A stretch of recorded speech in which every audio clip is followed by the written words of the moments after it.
What's up guys, Orcas here, and today we got another video. Today we got a little bit different of a video. So you guys probably know I've made like weather tornado videos in the past, and this is another one. And I know I said that I would make a video about the North Dakota tornado outbreak, the one with the Enderlin tornado as a whole, like include other things, but I don't know if I'm gonna do that anymore because I don't really think I need to. I feel like it's been covered a lot, especially the Enderlin tornado itself has been covered a lot. If you really want to, I mean, there's so many people that have made videos about it. I mean, Convective Chronicles, all the storm chasers that were on that storm, and a bunch of people have like made in-depth detailed videos on the Enderlin tornado, like I already have as well, and they probably cover the other stuff as well. So I don't think I'm going to do that anymore, so sorry if you guys were looking forward to that. But today we kind of have a different video. Today I'm going to be going over the top 10 tornadoes of 2025, and yeah, it's a little bit different of a video. I haven't really made one like that yet, but with that being said, let's begin. So coming in at well, they're not really in order, but first one I want to talk about is the Diaz, Arkansas tornado. Now, this was a part of a really big tornado outbreak, including other tornadoes that we're going to be talking about in this video. And yeah, this was a really big tornado. Before, obviously, the Enderlin tornado, which we will talk about briefly, spoiler alert, obviously the EF5, the first EF5 in 12 years was obviously going to be on this list. I think you guys knew that already. But first, we're going to be talking about the Diaz tornado. So before the Enderlin tornado, this was actually the highest rated tornado of the year. And yeah, this tornado it didn't hit the town of Diaz, Arkansas. It didn't hit a town at all, but it was very close. And this was a violent tornado. I mean, you can look at the pictures. This was a really bad one. Fortunately, there were no fatalities with this tornado, which is good, but this was rated as an EF4 tornado with 190 mile per hour wind speed. So a high-end EF4, very, very powerful tornado. It completely slabbed a home. Yeah, completely slabbed a home and damaged a lot of other buildings with EF4 damage. I mean, yeah, this was a really bad tornado. Again, fortunately, no fatalities with this one, but March 14th was certainly a day to be remembered. I mean, we're going to talk about more tornadoes actually like right now because I'm going to put them in order. I have them separated by the days they happened as well. So like these are the first tornadoes we're going to be talking about, the earliest tornadoes that I have on my top 10 list. And the Diaz tornado was probably the biggest out of all of them, all the rest of them that I'm going to talk about. This was just a really destructive tornado, and it's not surprising to see why it got rated EF4, high-end EF4 at that, because it completely slabbed a very well-built home. It was a big home as well. Like, yeah, I can see why it was rated EF4. That's for dang sure. But then we have, not in order like I said, but then we have the Cave City EF3. The Cave City EF3 that also happened in Arkansas on the same day. Happened a little bit before the Diaz, Arkansas tornado, but it was on the ground at the same time that the Diaz, Arkansas tornado was still on the ground too. So that's just something to think about. And this was a very impressive tornado. I wouldn't be surprised if it was a higher end tornado, if the wind speeds were EF3 plus, and I mean, it was rated high-end EF3, 165 mile an hour winds. I would have no doubt that this tornado had wind speeds consistent with EF4 tornadoes, because I mean, this was an insane tornado, very long tracked. It was on the ground for over an hour and a half, and it had a path length of over 81 miles. Just a crazy tornado. I mean, and unfortunately, it did cause 3 fatalities. It went directly through the town of Cave City. Tragic tornado, caused fatalities, unfortunately. Fortunately, though, there are more tornadoes on this list that didn't cause fatalities, but unfortunately, this is one of the tornadoes that did cause fatalities with 3 of them. So that's really unfortunate. But yeah, this was a really big tornado. high-end EF3, 165-mile-per-hour winds, just 1 mile per hour off of an EF4. And again, like I said, I wouldn't be surprised if this had wind speeds consistent with EF4 tornadoes. If it was over 165 miles an hour, I wouldn't be surprised at some point in its life. It might have even had over 165 mile an hour winds as it hit the town of Cave City, but just, the damage that was surveyed, none of it could be upgraded to higher. So, but honestly, I wouldn't be surprised. This might be one of the tornadoes in this year that could have been upgraded to EF4. I wouldn't be surprised, or I wouldn't have been surprised if it got upgraded to EF4. This was a very damaging tornado. And then the last one that happened on the Pi Day outbreak that I'm going to talk about is the 56 Arkansas tornado. And this was also a really long track tornado on the ground again for over an hour and a half. It was on the ground at the same time as the Cave City tornado was at one point as well. Yeah, both of them were on the ground at the same time at one point. I mean, I wish I could show you the track lengths right now because it's just insane. This one was also on the ground. This one was on the ground for over 90 miles. Just insane. Over 1,400 yards wide. I mean, these tornadoes, this is probably the worst outbreak of the year, I would have to say. The Pi Day outbreak, March 14th, just insane. And then going into March 15th as well, I totally forgot, but we got to talk about another one from this outbreak before we move on. But yeah, the 56 Arkansas tornado. Fortunately, this is one of the tornadoes that also didn't cause fatalities, so that is good. This one had wind speeds of 170 miles per hour, so a low-end EF4, but still an EF4 nonetheless, which is, yeah, absolutely crazy. Caused really bad damage, obviously. Flattened homes, not shifted, but just blew them off their foundation. Yeah, this was a really bad one here. Yeah, consistent with EF4 damage. And it didn't really impact the town completely. It did go through the town of 56 as I'm looking, but there it only caused EF3 damage. But as it moved on, close to Larkin, a matter of fact, close to Larkin, didn't hit the town of Larkin, but that's when the EF4 damage indicators started popping up, like the one I'm seeing here. Home, all walls collapsed, EF4. Another home, all walls collapsed, EF4. And then another one, all walls collapsed, EF4. So it obviously blew houses off their foundation. Just a very, very bad tornado. And fortunately, no fatalities happened because, when homes get swept off their foundation and people are there in the home, it's definitely probably hard to survive, definitely impossible probably to survive unless you have a basement, and even then things can, get really bad. But fortunately, that didn't happen. No fatalities with that tornado, but still the 56 or Larkin, Arkansas tornado was definitely not one to be messed with at all. And then going into March 15th, the day after, this day was actually supposed to be worse than March 14th. It didn't really end up being worse. There was still definitely some really bad tornadoes like the one that I'm going to get into now. The Tylertown, Mississippi tornado was definitely a bad one. If I can click on it here, it's really not. This one's definitely being hard to, hold on. If I can click on it. Yeah, there we go. The Tylertown, Mississippi tornado, it started in Louisiana actually, but the worst damage was just to the west of Tylertown. It didn't actually hit the town of Tylertown, but it hit the outskirts of Tylertown, and unfortunately, 3 fatalities happened with this tornado. Actually, I want to see if that's correct because I saw.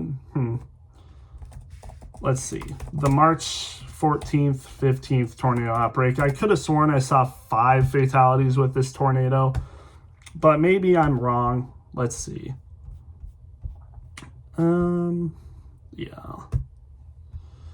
Yeah, this one says it had 5 fatalities. This on Wikipedia, the tornado outbreak, the the one that they did on it. That one says it had three.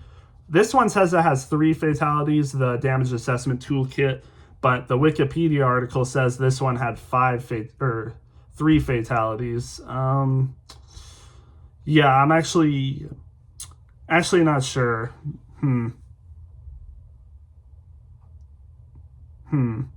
Yeah, I don't know. 3 to 5 fatalities anyway, though. Still a really bad tornado. And funny enough, there was actually another tornado that accompanied it. This one, an EF3 just to the east of it, even closer to Tylertown actually, was right beside it. It was on the ground. And this one was also on the ground at the same time. But, I mean, it's actually kind of crazy what happened with this. Again, this outbreak, the 15th was supposed to be worse. There was a high risk outlined. The 14th had a moderate risk. Obviously, I think March 14th could have had a high risk as well. But it was anticipated that the 15th would be worse. There was a high risk. I don't know if it warranted a high risk necessarily. It seemed like really the only absolutely terrible tornadoes were the ones that happened like right by the town of Tylertown, the EF3 and the EF4. And then after that, it wasn't really as bad. But hey, I mean, still, Tylertown, Mississippi, and EF4, 3 to 5 fatalities. Still definitely a tornado to be considered of a really, really strong intensity. Unfortunately, 5 fatalities. I mean, this was a really long track tornado as well, which was obviously in the forecast. I mean, let's actually see how long this one is, because it really looks like a long track tornado as well. Let's see. 37 miles. Low end EF4. 170 miles an hour. This one, obviously, it kind of did the same thing as the 56 Larkin tornado. It didn't really hit a town directly, but it definitely damaged and completely swept homes off their foundations. And unfortunately, this one caused fatalities when the 56 tornado didn't. But I mean, yeah. So already we've covered 3 EF4s and 1 EF3, and that was just on one day, basically. From the 14th to the 15th. All these tornadoes that I just talked about happened in less than 24 hours from each other. Just absolutely crazy what this day did. But next, this one happened a little bit later, actually. So we move on from the Pi Day outbreak, and now we move on to the early April outbreak. This one is the Selmer, Tennessee tornado. This one was rated high-end EF3, and this one unfortunately caused fatalities as well. Let's see. Gosh. Damage assessment toolkit. It's not really... Let's see. It's kind of hard to click directly on the tornado. Let's see if I can do it, though.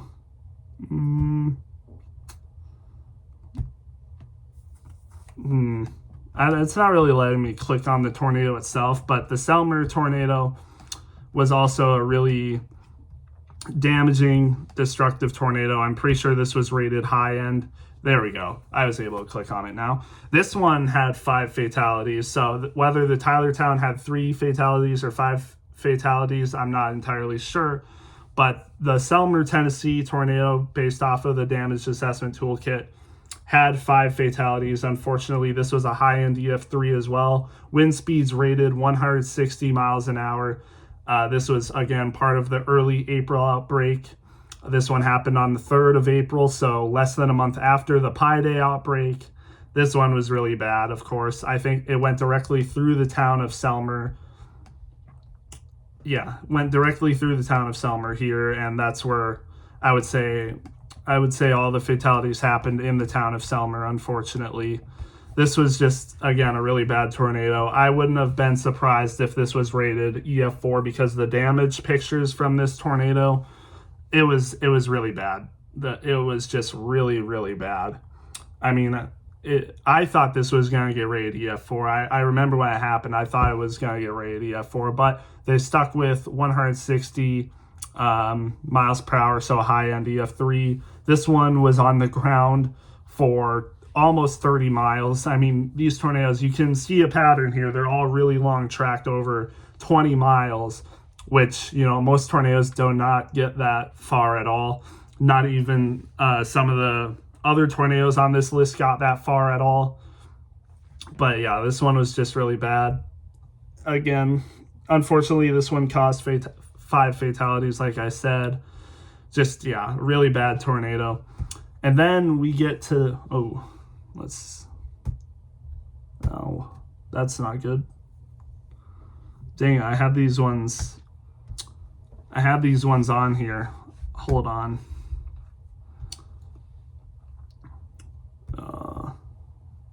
Dang it, I kind of lost all my progress on this. But let's see. Anyways, I was gonna talk about the next tornadoes on this list, but now we have 3 more tornadoes to cover. But yeah, I lost my track on this one. But these tornadoes are going to be really bad as well. First, we'll start off with the St. Louis EF3. This one went right through the town, or the city of St. Louis, like literally went right through St. Louis. And yeah, this one caused fatalities as well. I'm pretty sure 4 direct fatalities. One of them was indirect. It was originally ruled as part of the tornado, but this one actually caused 4 fatalities. Yeah, let's look at this actually. No, it's not this one. Let's see.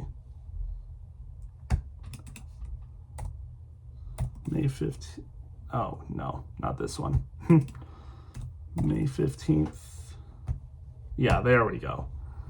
Okay, yeah. Now I found it. I had to wing this. Sorry, guys. I had them up, but for some reason it didn't show them up. But yeah, the St. Louis tornado.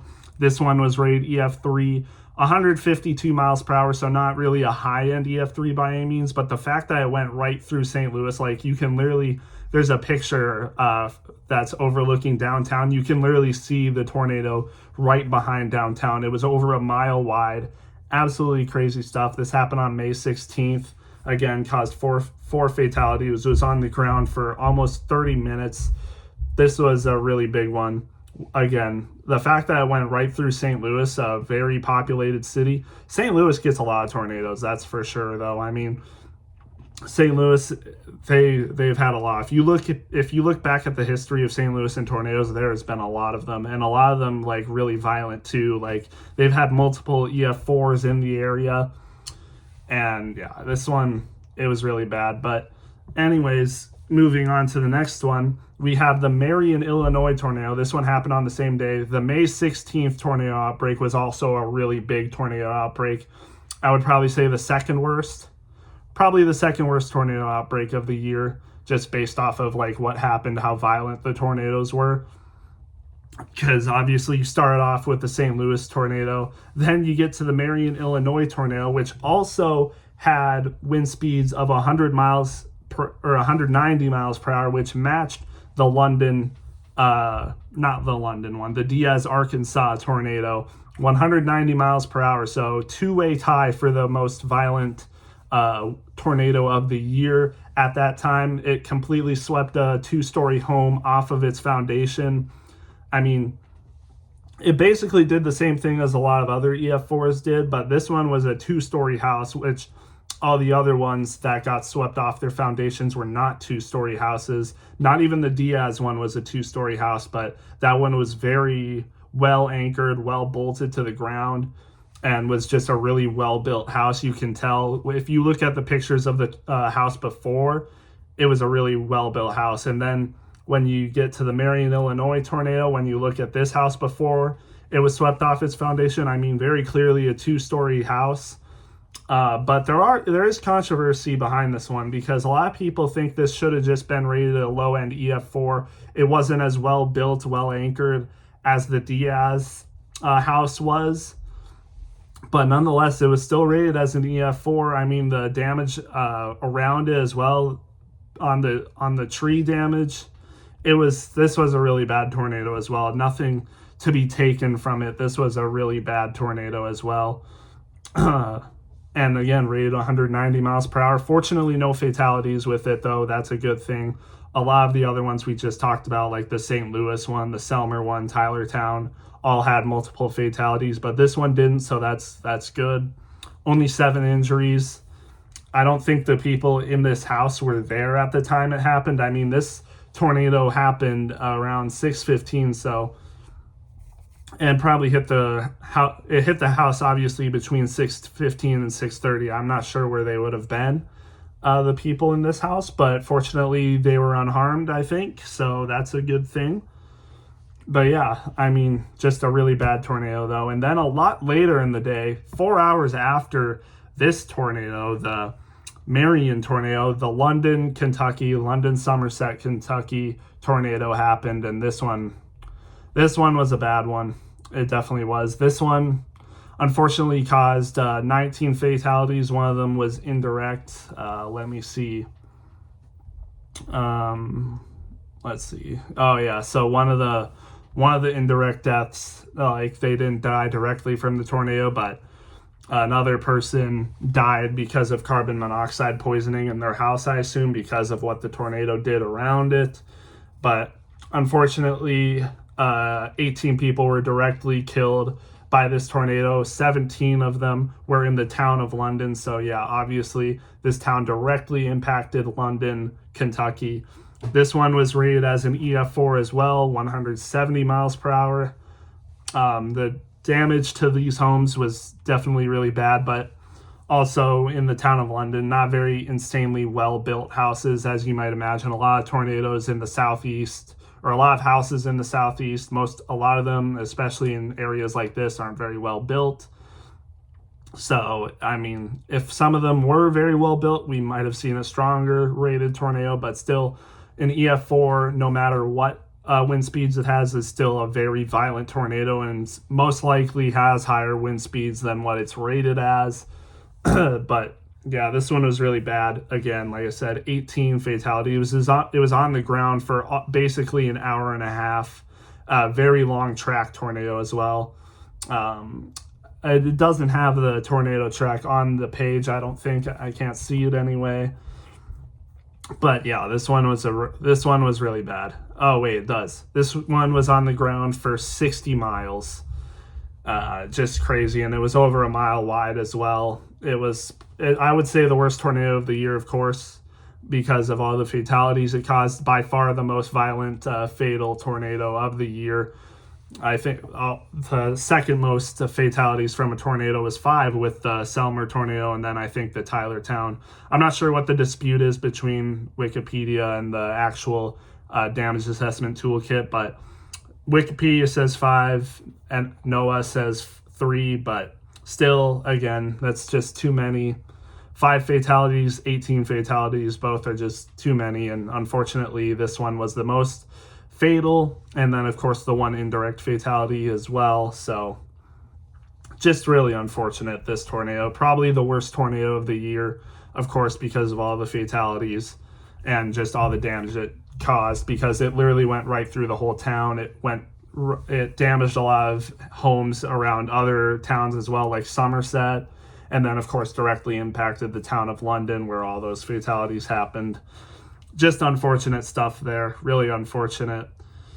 And then the next one we got to talk about is the Greensburg Plevna tornado family. And you guys might have forgot about this one, but this one was actually insane, because what happened is there was a tornado family that produced 5 separate EF3 tornadoes. Yeah, you heard that right. This tornado family, as one would call it, produced 5 separate EF3 tornadoes. It was absolutely crazy. It was just a crazy tornado, and not only that, but in this whole complete tornado outbreak, there was 10 EF3 tornadoes. Just absolutely crazy. And 10 EF3 tornadoes, and 5 of them happened in the same family. There was also the Grinnell, Kansas EF3 that I was going to talk about. I'm pretty sure it directly hit the town of Grinnell. Fortunately, no fatalities with this one, and fortunately also no fatalities with any of these in this family of tornadoes. All the 5 EF3s, there was also 2 EF1s and then an unrated one, but the 5 EF3s that happened in this tornado family, fortunately none of them were fatal, and fortunately none of them actually hit a town. They were very close to Plevna and close to Greensburg as well. We almost had a Greensburg 2.0. Fortunately, that didn't happen though. But the first EF3 was near Coldwater, Kansas. But so even before it got to the town of Greensburg, this one was EF3 intensity. It did EF3 damage to a metal building and EF3 damage to trees as well. The second one was the Greensburg Brenham tornado. This one debarked trees and destroyed trees at EF3 intensity, so that one was another bad one. And then you had the Haviland, Kansas one, EF3 intensity, when it did more damage to trees. You also had the Luca tornado that was rated EF3. Let's see.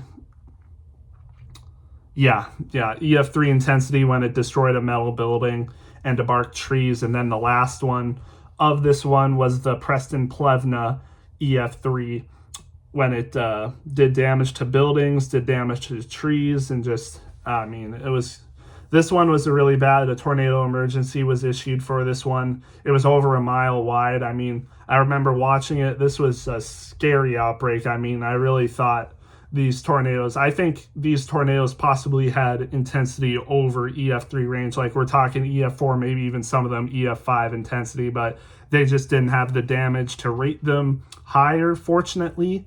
But yeah, this day was a really crazy day.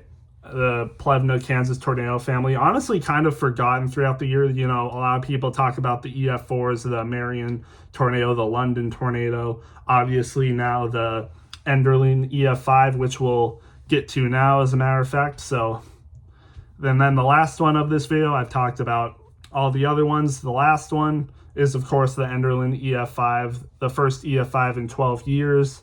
Everyone knows the deal with that. The fact that it happened in North Dakota, of all places, is crazy. And it happened on the anniversary of the Fargo tornado outbreak as well, which is actually crazy. The Fargo F5 from 1957, it happened on the anniversary of that tornado. So the fact that that North Dakota has had an F5 and then an EF5 on the same day is actually kind of crazy. And y'all know the deal with this one, the damage it caused. Unfortunately, 3 fatalities did happen from this tornado. Both were in homes. I think it was a couple that died in a home, and then one other person died in a different home. One of the homes was rated 180 miles per hour, so EF4 range, mid-range EF4, 180 miles per hour. The other home was rated 170 EF4 damage, and then of course you guys know how it got rated EF5 with the train and the train carts. Over 210 miles per hour winds estimated, obviously 230, 266 unofficial, but that's the calculations they made for the damage it would take to do the stuff that it did to the train. But yeah, just crazy that the EF5, the first EF5 12 years, happened in North Dakota in late June. And obviously late June is prime tornado season for North Dakota, but the fact that it was an EF5, again, the first one in 12 years, the way they rated it, just very interesting. And I wonder what that means for tornado rating in the future because of the way they rated it, because this is the first time they've rated an EF5 like this. Actually, no. They rated, the Smithville, Mississippi tornado. That one was rated EF5 in a rather peculiar way. The way that one was rated EF5 is because of the ground scouring it did. So an interesting way to rate a tornado EF5 because of ground scouring. We haven't really seen that before.